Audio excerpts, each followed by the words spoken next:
Welcome back to another unboxing with me, Adam Turner. Today we're going to be unboxing the game Madeira by Nuno Bizarro Sentiero and Paulo Soledad. This game is set around about the time whenever Portugal took control of the island of Madeira, which sort of kick-started their colonial empire.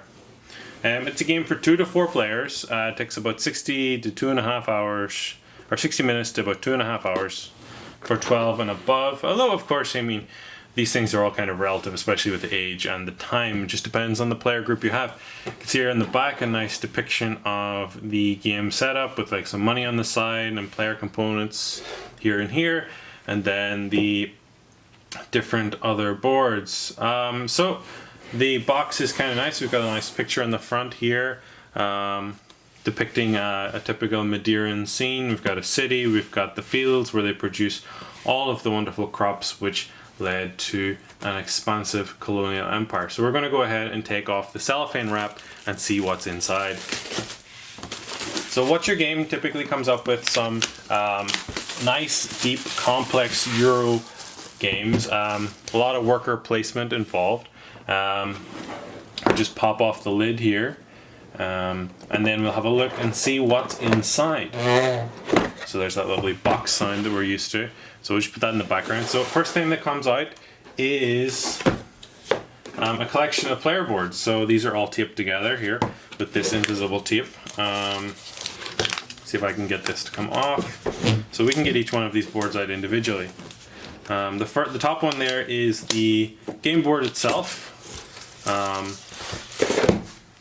But we'll look at that in a moment. So first of all, we have the individual punch boards. We have here the passing actions as well as the different guild actions, or different guild areas for the tiles. Here we have some of the objectives: money, resources, the wood, the wheat, some guilds, all from the same guild there, some with different actions. Here we have the Guildmaster Specialist, some wine, some sugar, the 5 money. We all want some of that.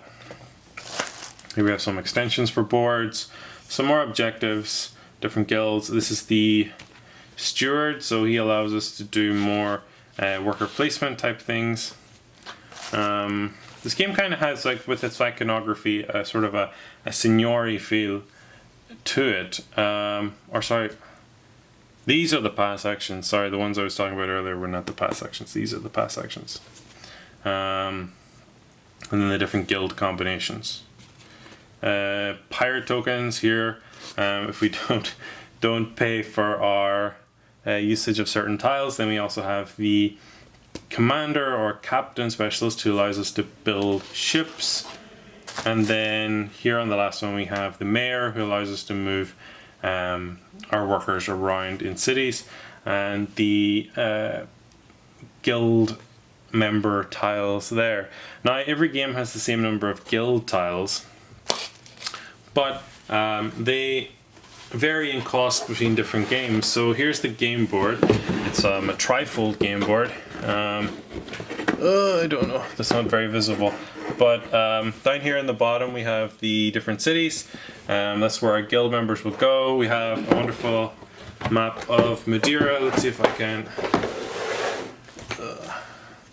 let you see this in all of its glory. There's the map of Madeira in the center.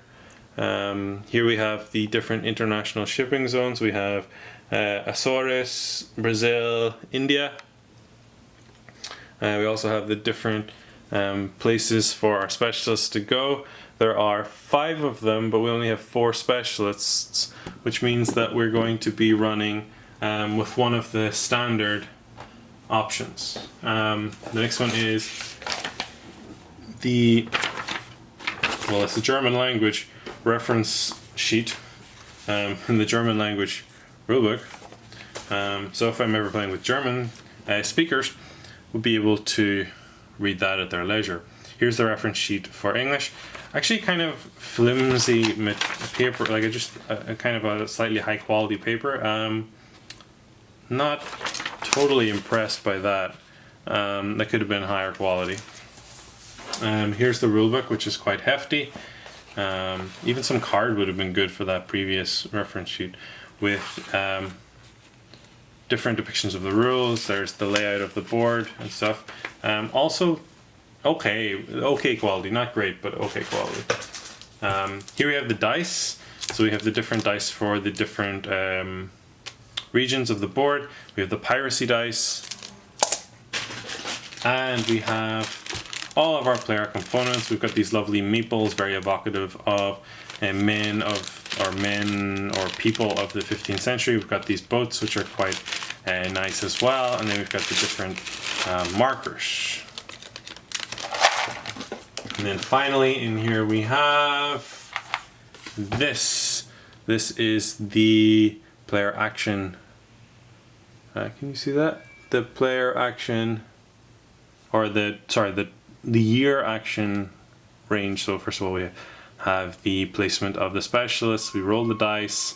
We take our actions. We pay for the actions that we've taken or not, and take a piracy token. And then we look for different victory point conditions, different income generation from ships, pay our upkeep on our ships and our workers, and then we do some round scoring or year scoring. And then at the end of the game, this is just a reminder that the person with the most piracy tokens will be losing a lot of points, and you get points as well for having our resources and money. So that was everything that's in the box. Let's have a little bit closer look at the contents of our little, can you see that? Our little workers. So there's the worker. Quite nice little meeple, not your standard meeple. Little feet and everything. And a little hat by the looks of things. Very nice. Just the standard wooden square, which is where we place our action tokens. We also have boats.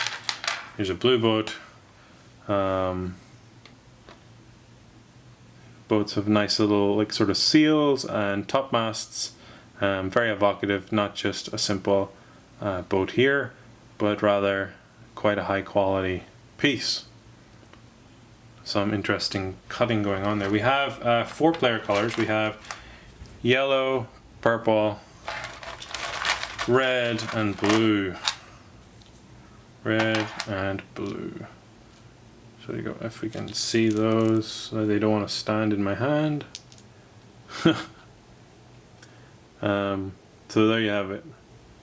The purple is a really nice color. It's not coming out too well here, but it's a very deep purple, kind of evocative of wine, I guess, which is quite thematic based on Madeira's history of wine manufacture. So this has been Madeira and the unboxing. In a future episode, I'm sure we'll get on to discussion of rules, maybe a few sample rounds, playthroughs, and of course our final thoughts. So hope you've enjoyed this. Make sure to like and subscribe. I've been Adam Turner, and it's been a pleasure to have you aboard. Thank you for watching. Bye bye.